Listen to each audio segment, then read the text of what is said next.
Shivara Madhava ki Jai. Shri Gauri Vaishnava Parampara ki Jai. Gaur Bhakta Vrinda ki Jai. Gaur Premanande. Good evening, everyone.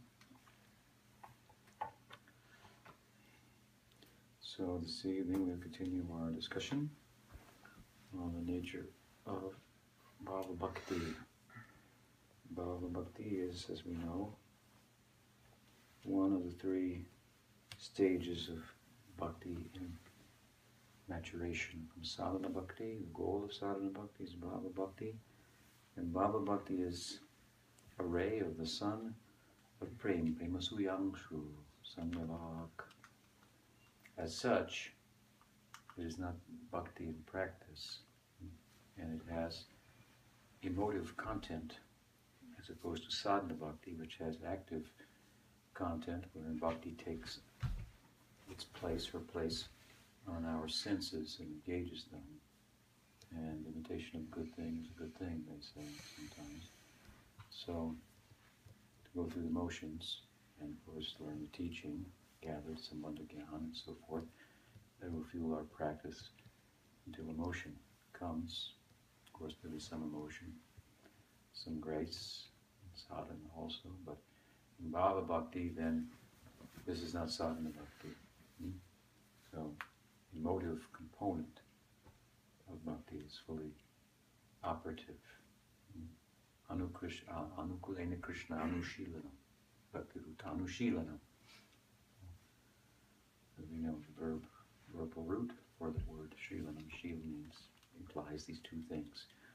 An active and a contemplative, if you will, outer and inner component to bhakti. So in Bhava Bhakti, this inner component is in place, and therefore it's no longer bhakti in practice, but it's not bhakti in perfection either. It's a ray of the sun of praying, which is the perfectional stage of bhakti. So it has elements of sadhana, because there is a culture, an ongoing culture in practice in Bhava Bhakti, but it's different in a sense from sadhana bhakti, although similar, but it's different in that the inner life, inner cultivation is active in a way that it's not, or in a measure to which it's not in sadhana bhakti. And while it's different from sadhana bhakti, it's also different from prema bhakti, because it's, again, only a ray of the sun of prema. And so in Bhava Bhakti, you have the Bhav Ankur, the sprout of Bhav, and it reaches up to the point, and that Bhav means Sthayi Bhav. Now when that Sthayi Bhav becomes perfect, by the admixture of the other ingredients, bhavas, then the differentiation between them is lost in their merging with in one another, which we call Bhaktirasa. So this is the perfection of the Sthayi Bhav. Sthayi Bhav has two stages. Only the sprout of that. And that's why we'll hear later on in the chapter, we're reading from Swami Prabhupada's Bhaktirasa Sindhu, that there may be possibility by offense in Bhava Bhakti that the Sthayi can change, or it can turn into only a shadow of Bhav. We think that's hard to understand, because Sthayi Bhav means the dominant emotion, and the emotion that defines the devotee as a friend of Krishna, as the lover of Krishna, and so forth. It's the basis of the whole world of Rasananda. And it's not that you change from one Sthayi Bhav to another. But if it's only in the budding stage, it needs to be cultivated. And if it's not cultivated, we, by chance, it's very, very seldom, rare, but it's possible. And by offense, there are examples there of whom in this Rupa Kaviraj, said to have made an offense. He was holding a Bhagavad discourse. Devotees were assembled. One Mataji was there and listening to the Bhagavad discourse and chanting. And he said, you should not chant while hearing the Bhagavatam. Obviously, you're not paying attention. So she said, no, I can't stop chanting. I tried, but I can't. My tongue is just moving. So he dismissed her and made offense to someone who actually couldn't stop her tongue from chanting, who had realized the Bhagavatam in a sense. It was a catastrophe for him. The whole Apasampradaya was sprouted from Rupa Kaviraj. Later, his deviation was pointed out by Vishwanath Chakravarti Thakur. There was a question as to Rupa Goswami's verse, Seva Sadhaka Rupena Siddha Rupena Chatrahi. One should serve Krishna in the Sadhaka Deha and the internal Siddha Deha. So Rupa Kaviraj was thinking, therefore we should do the services of the Gopis in our Sadhaka Deha and our Siddha Deha. But Vishwanath Chakravarti Thakur pointed out, no, we should do the services exemplified by the Gopis in their Sadhaka Dehas when they appear as the Goswamis, for example. They weren't acting like Gopis, they were acting like sadhus in their Sadhaka Deha, their practitioners' bodies, if you will. They had, of course, perfected practitioners' bodies. Nana Shastra Vicharana Kanipano Sadharma Samstap. What is it? Other verse, Chad Goswami Astakam. Sankhya Purvaka Nama Gananati Bihi. Sankhya Purva. They were chanting a number of rounds regularly. They forgot to eat and sleep and so forth. They weren't acting like Gopis. They were acting like sadhakas, perfect sadhakas. So in our sadhaka deha, their example should be followed. That will beget a siddha deha in due course that will be cultivated in bhava bhakti. I often say that people want a siddha deha, but they don't want a sadhaka deha. The Guru gives a sadhaka deha, practitioner's body, by giving us mantra, name, and so forth, parameters within which to live. And our life is meant to orbit around that. So this is no longer a conditioned soul in a sense, it's somewhere in between. It's a sadhaka, she's a sadhaka. That sadhaka body, deha, needs to be perfected. So that the senses that the body's made up of, as I said the other night, are only in touch with sense objects for the purpose of satisfying the senses of Krishna. This is bhakti, after all. Rishikena Rishikesha Sevanam. Bhakti. When our senses are engaged in the service of the senses of Krishna. So, people want a siddha deha, but they don't want a sadhaka deha. They don't want to do the heavy lifting of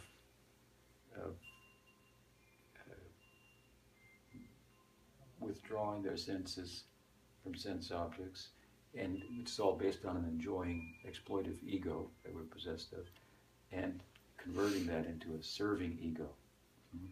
See, when you exploiting ego, the conventional ego, I'm American, Indian, black, white, whatever may be the case, man or woman, this is a particular perspective, obviously, that through which we see the world, the objects of the senses, as things to enjoy within the context of our sense of self. So they are not cooperating. It's understandable. They have a very small perspective. They have another role in the mind of God, if you will. So we take the life out of things by this enjoying ego. We don't allow things to have a life of their own, if you will. Like we talk about the animated nature of the spiritual world. This is why it's animated, if you will, because there's no exploited ego. So, anyway, conversion, right, from the enjoying ego to the serving ego. This is hard work. Once I was in Sri Navadvip Dham at Chaitanya Saraswati Mahatma, one of my godbrothers asked Pujapad Sridhar Maharaj, who he was visiting there and spending some time, he asked for some service. And so Sridhar Maharaj thought for a minute, he said, yes. He said, try to change your angle of vision while you're here. picking up after the cows or washing dishes. I mean, it's a lot easier to go through the motions and actually change your angle of vision. But that's what it's all about, actually. And that's the heavy lifting. And so we want a Siddhadeha, but we don't want a Sadikadeha. We don't even want that. Siddhadeha is full of all these ecstatic movements, anubhavs, sattvika bhavs, appear external, the sanchari bhavs, internally, and so on. So it's a whole world of ecstasy. The picture that Rupa Goswami is painted, a whole world of ecstasy. Everything is ecstasy there. We want all that movement, asta sattvika vikar, such transformations. But with our sadhika, we're not even flexible enough to trinadati sunijana, bow our head. That's why we have heard in our previous class where Rupa Goswami explained how Bhava Bhakti is attained two ways, by sadhana and by kripa. And he explained, of course, two types of kripa, that of the devotee, that of Krishna, and from Krishna, three types within that. And what did he say about sadhana? What is sadhana? By what kind of sadhana will we attain this bhava? What did he say? Nishta, yes, that will beget ruchi, that will beget asakti, that will beget bhava. And Mahaprabhu says the same thing. He says, Trinadapi sunijanatoradapi seshna mamani namanadena kirtaniya sadahari. This is Nishta. Kirtaniya sadahari. The devotee is fixed. He's firm, and he's very flexible at the same time. Firm in commitment and conviction, but very flexible because the rules and regulations have now turned into realizations. There's no longer a black and white picture of what it is. There are many shades of gray, many meanings. The road, as I say, is straight. It's not curved anymore. In Anishta Bhajana Kriya, there's a learning curve. There are ups and downs. But in Nishta, intelligence is fully committed. Understanding of the goal, the shastras is in place, and so the road is straight, but it's, as I say, what? Why? It's not narrow. It's straight, but it's not narrow. It's very broad. One's humbled by the prospect that lies ahead. As we enter into the embrace of the infinite, we feel finite. But it feels okay, because he's infinitely, what? Affectionate. Yes. It's okay for the finite to be in the embrace of the infinite. It sounds a little daunting at first, but he's infinitely affectionate. So, from this kind of sadhana, it means bhava will come in due course. If the sadhana remains in anishta, up and down, it's not going to come. So this sadhaka deha has to be perfected, and as it is, proportionately, then there's prospect of a siddha deha manifesting. So use your sadhaka deha wisely. Shed, in the words of Bhaktisiddhanta Saraswati Thakur, be prepared to shed every drop of blood in the service of Mahaprabhu.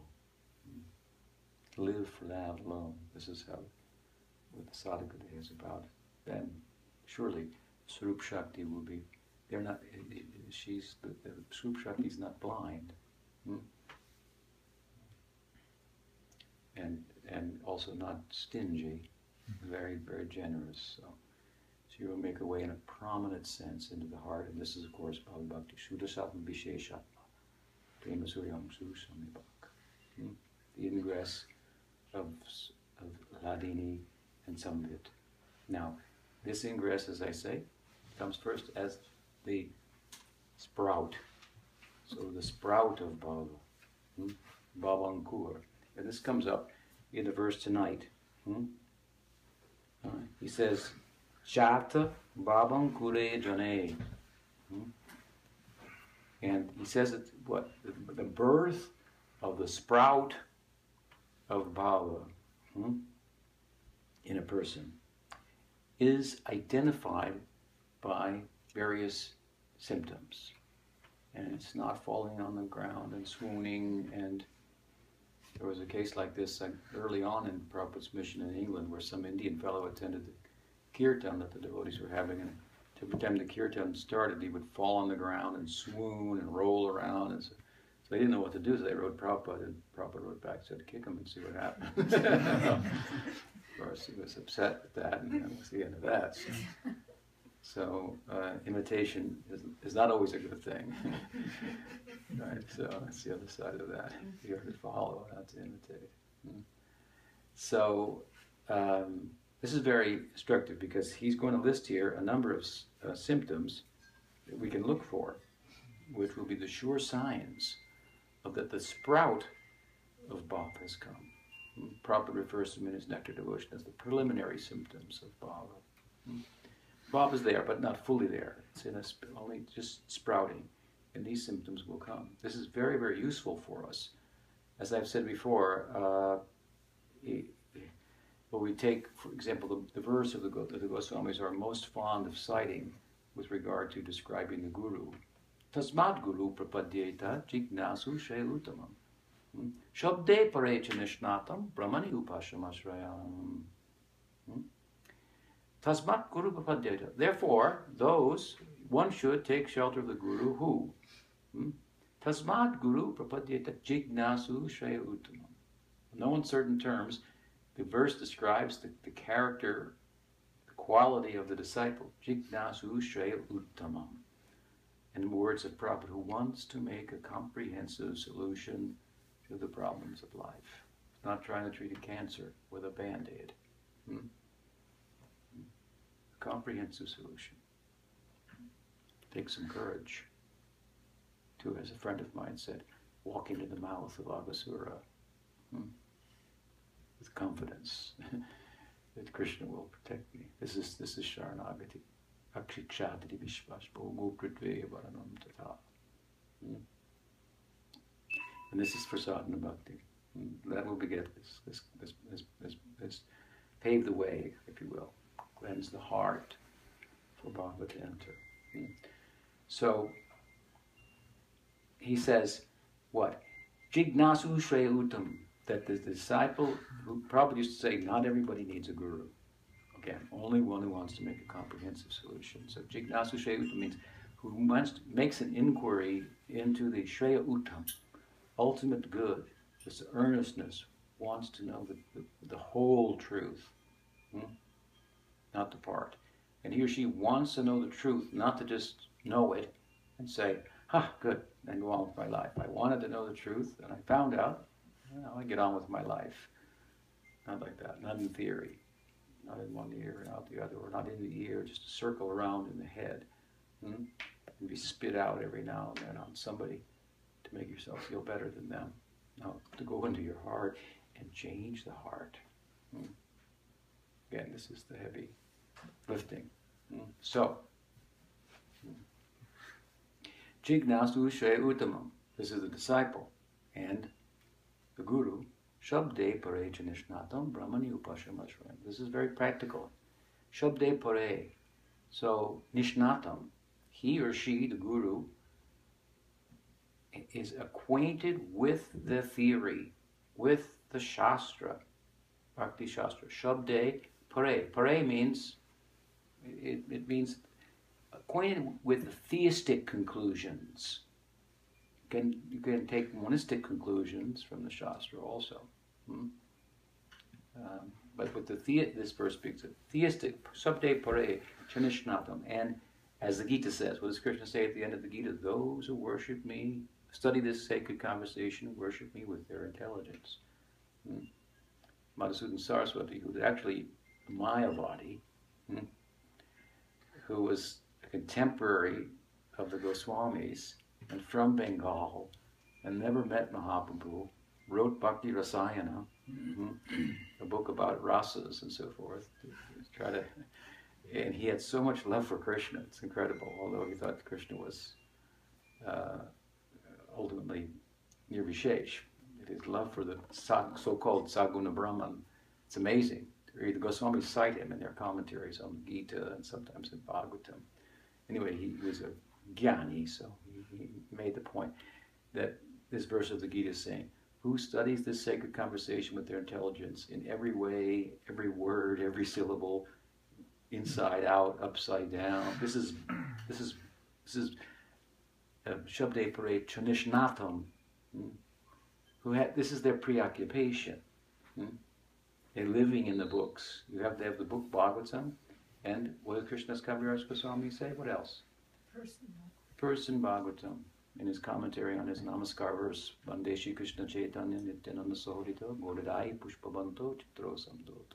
He says, Gaud and Nitai, they give the Samdo, the greatest blessing. And it, Tamonudo, it removes all the darkness, the Kaitava, Dharma Projita Kaitavodra. The darkness of, he says, Tarnam, its name is Kaitava. I call it Dharmartha, Kam, Moksha, Vansha. Desire for all these things. Ours is what? Panchama Purushartha, fifth goal of life. Gopali, what is it? Gopala Upanishad. Turyatita, Gopala. Turya means the fourth, beyond. Ours is the fifth, beyond the fourth, beyond dreaming, sleeping, waking. That which can't be spoken about, which is ineffable. The undifferentiated absolute, we go to the differentiated, the fifth. And he can be talked about, but not enough can be said about him. This is the difference. So, the Guru, this verse says, is acquainted with this theory in great, it has to be in order to, because faith, which is our eligibility to tread the path, means Shastriya Shraddha, faith in the Shastra. There are some things that cannot be understood outside of revelation. You could never come up with Krishna, the Supreme Personality of Godhead, without Shastra. It's just impossible. That's an example. There are other things too. But again, that don't fit between the ears, if you will. In those particularly are the subjects of the Shastra. The Shastra may speak about other things and so on, relative things. And there is an element of relativity in the Shastra too, as we know. Bhaktivinoda has explained. And Shastra is written for time and circumstance. Jiva Goswami makes the argument that the hub around which all the texts orbit is the Bhagavatam. Any statement in other scriptures, other Puranas, that contradict the Bhagavatam, those statements would be rejected. So there is some relativity in Shastra. But there are absolutes as well, and it speaks ultimately about that which could not be known otherwise. So we come to, this is faith that I accept that I cannot know comprehensively with my intellect. What is it? Tarko pratishtanat. By argument alone, by reason alone, you'll never get any real standing.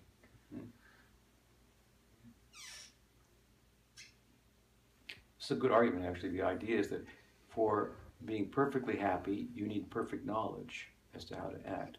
And to attain perfect knowledge, you need a perfect method. And this is the perfect method. Because if you fold your hands like this and approach the world, if you will, reality, submissively, rather than try to conquer everything, bring it in the fist of your intellect, then it is said, what? If you love someone, they'll tell you all their secrets. But your nature herself will point you in the right direction. Bhajahare mana Srinandanandana Padai Charanara Vindure. This is a nice song. Bhaktirasa is said to have worshipped the material nature in the form of yoga. She sent him to Govinda. Instead, understanding his heart, this song came from her.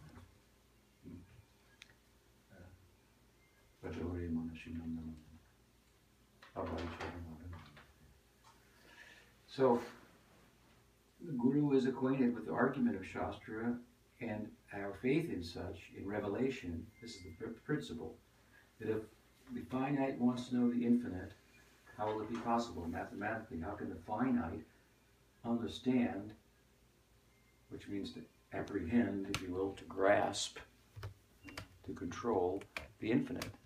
It's not possible. But then again, if the infinite, out of its infinite capacity, wants to reveal itself to the finite, then the impossible becomes possible. So in his world, from his perspective, to use Prabhupada's language, quoting Napoleon actually, that impossible is a word in a fool's dictionary.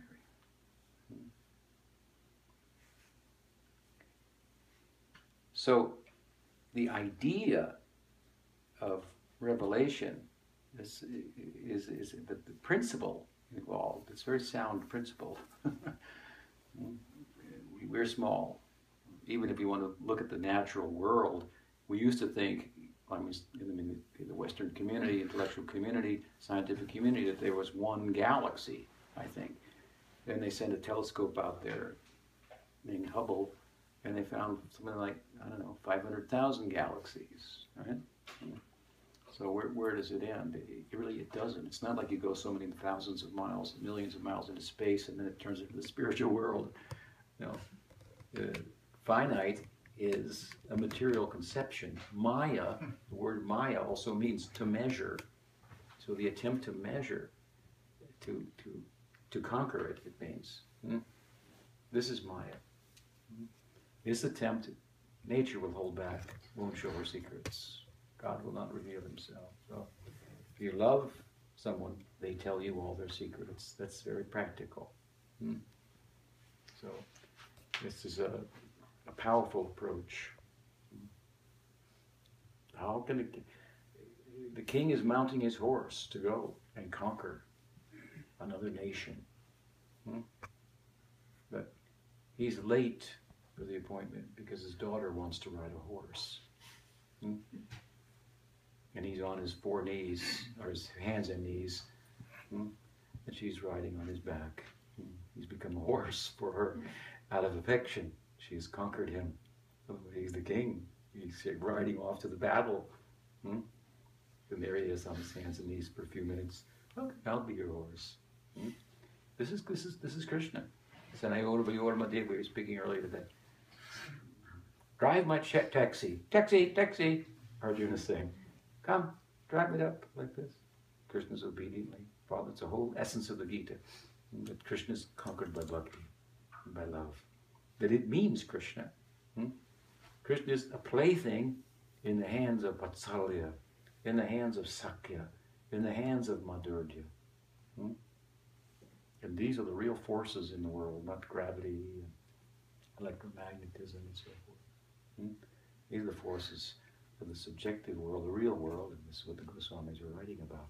So, acquaintance with all of this, theoretically, first of all, this is required, because faith, in order to tread the path, means faith in revelation, and the principal form of revelation is the Shastra, of course. Of course, it needs to be explained, so yes, we need the 2 Bhagavatas, book Bhagavatam and the person Bhagavatam. Kaviraj Goswami says, this Gaur and Nityananda, they remove the darkness of ignorance from the heart, and they give the highest wealth, and they do it by bringing us in touch with 2 Bhagavatas, the book Bhagavata and the person who lives in the Bhagavata. This is Shabde Pare Janishnatam, who's living in the book. This kind of person. That person can help us to grow the faith in the very principle of revelation. We can voice arguments, and she can cite the scripture and the logic of it, the yukti, the Shastra yukti, and in time and circumstances, and keep it alive and so forth, and keep our spiritual life alive. So this is an observable symptom, is my point. The Goswamis have selected this verse to describe the Guru and the disciple because, with regard to the Guru in particular, it speaks of observable symptoms, something you can look for.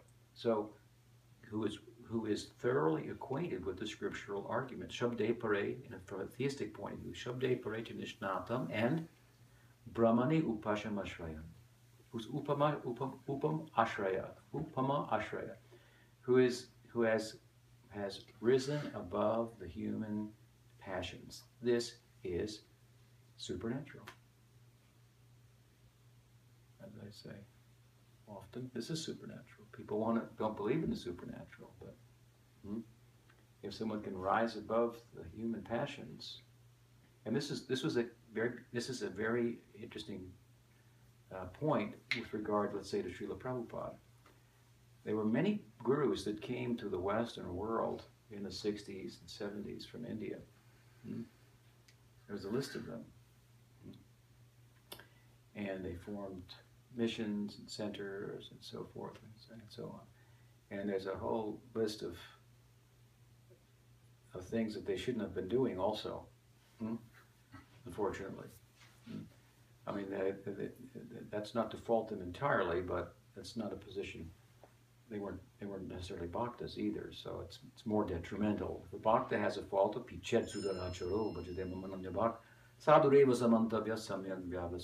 this will also come in this chapter. It's also possible for someone involved to do something out of character. How will you know he's involved? That's why the symptoms that we're going to discuss here are important to know. Because if they're in place, even if somebody does something out of character, we have another criterion by which to determine. Oh, but all these things, observable symptoms are in place. Then for some reason, what could that reason be? We'll get to this. Very interesting point. But in Gyan, no, Gyan is not forgiving. It's not forgiving. It's very harsh. Very harsh by comparison. Bhakti is soft-hearted. The very characteristic, the marginal characteristic of Ruchibhishchanamashvana, as he defined Bhava Bhakti in this chapter, softening of the heart. And prema is also characterized marginally by a further softening of the heart, a melting of the heart. So kindness to jivas, what to speak of the devotees, generosity, melting of the heart. Bhakti is very, very soft. And Gyan is very harsh, very hard. It's hard to do, and it makes the heart hard also. I mean, if your sadhana is to go and stand in the Ganges in the month of Magh up to your neck at midnight until noon, at which time you go and sit surrounded by fires to experience extremes of cold and heat, it could be a pretty irritable guy. So this is in iconography, and so forth, and the stories of the Puranas. You have the Shiva principle, and he burns Cupid when Cupid tries to distract him with his anger.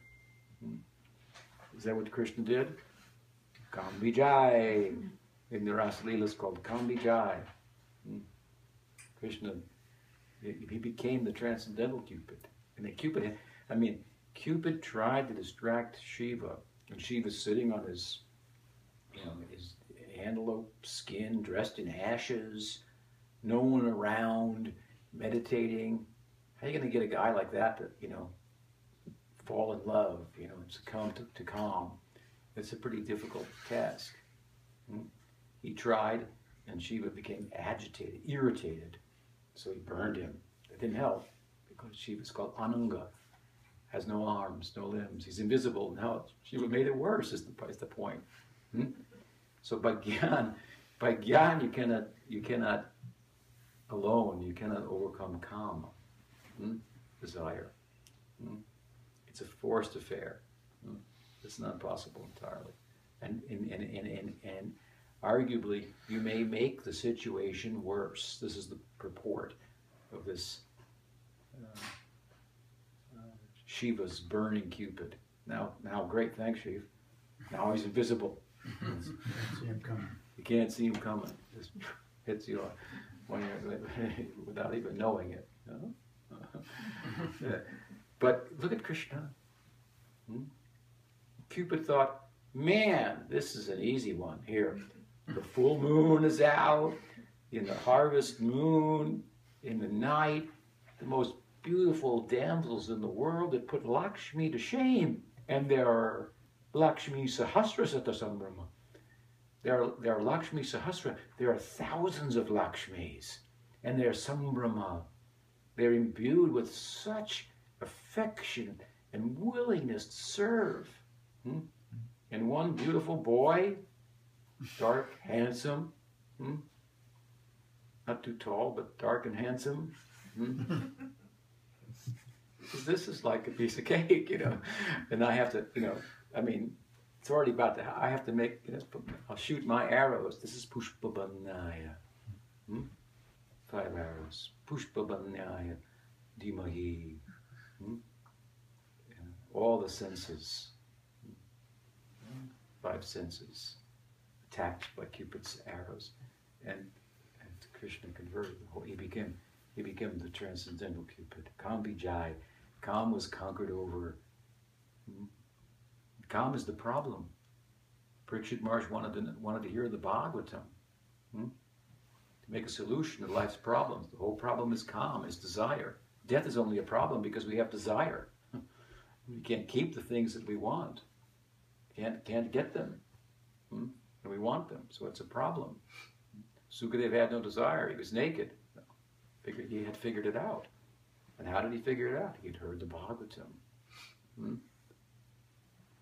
And the Bhagavatam reaches its peak in the Rasa Leela. And there you find Kam Vijay. This very positive approach to the problem. Convert Cupid. How about that? Make Cupid fall in love. And introduce the transcendental Cupid.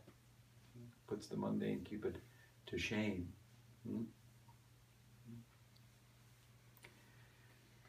So, here, in this verse, from describing the Guru, Shabde Parejnishnatam Brahmani Upashamashraya. And Brahmani. Upashamashraya can only be accomplished by Brahmani, by having real standing on the ground of being. And you can, and again, this is accomplished readily by bhakti. Gyan is there. It can only be efficacious in the full sense of the term, and its goal can only be achieved with the admixture of bhakti. Even karma can only be effective in terms of producing its result if there's some bhakti. Yoga, only if there's some bhakti. This is pointed out throughout the Shastra. Simple conclusion, well, why not just do bhakti then? Because you can get not only what you can get from Gyan, Yoga, Karma, but so much more, right? The power of bhakti. So, who has comprehensive understanding of the Shastra from the theistic perspective means who's a devotee and has standing then in Brahman in relation to Param Brahma. It means this person externally will exhibit the symptoms of Upashamashraya, which is supernatural. Who's risen above the human passion, which is the goal of everybody. Everybody's goal is to be a nice person, to love your neighbor like yourself. You can only do this through sadhana, really. So, when we meet a person like this, and Prabhupada is an example. Amongst all these gurus that came, you can say whatever you want about Prabhupada. He didn't speak esoterically enough for some people. He tended to speak sometimes in a black and white way to give a handle that you could actually grab on and start to practice and get some experience. It was his idea, how he was moved, I should say, by Krishna to preach in a certain way. But his moral character was impeccable. No one there's never any question about that. And he had thousands of disciples, and female disciples, and money, buildings came to him, and so forth. Pujapad Sridhar Maharaj used to say, and I lived in his house for 6 years. He was such a simple, beautiful and profound devotee, but simple in nature. And he came back with all this, white elephants and entourage and temples and so on and so forth. It was incredible to witness. He said, I could understand. Something happened to him on that Jaladuta. Something happened, he told us. Nityananda Vesha. He got the empowerment of Nityananda Prabhu. He was a man with a mission, something like that. But in all of this, right, he was in America. One of Prabhupada's goblins had gone to England, sent by Bhaktisiddhanta Saraswati Thakur, and came back and said, they have questions that we cannot answer. Sridhar Maharaj said, what are those questions? He was there. Bhaktisiddhanta was not happy to hear that. That's a whole long story. But Prabhupada, Prabhupada said he had all the answers, even when he didn't have them, technically. He said, just bring them, I'll answer them. Bring any scientist, whatever. He had this kind of feeling for the whole thing, obviously.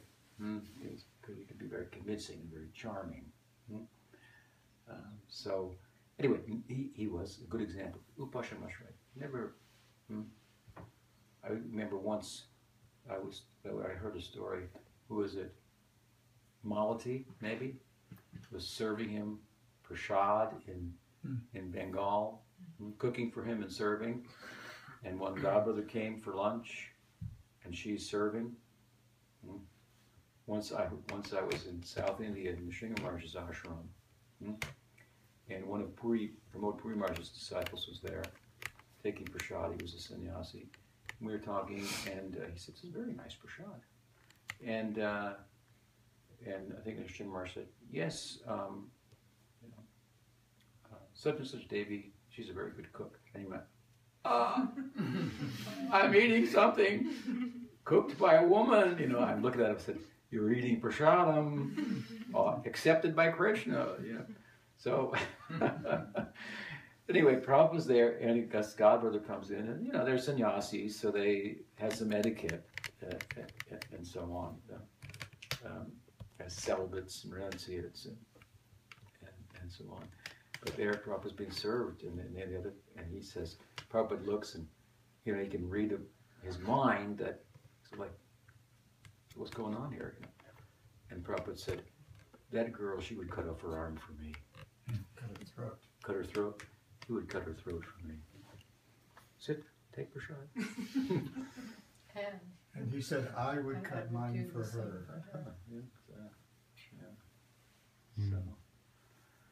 So, he once told me, I told a story the other day, when I was young, and I took sannyas at 25, so that's 40 years ago.